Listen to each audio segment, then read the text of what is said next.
In this video, I'm going to show you how to get a virtual card in Revolut. So once you're on your home screen, at the top right corner on this card icon, click on it.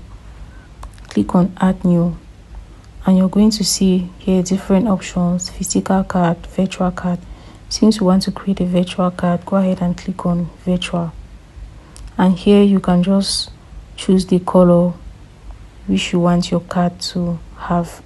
Let's go with this purple color. And creating a virtual card on Revolut is actually free. So when you choose your color, you can just click on Get Card for Free. And here they're going to ask you what to label your card.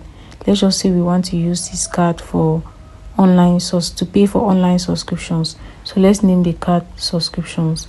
When you're done doing this, just go ahead and click on Create Card, and your card is going to be created successfully.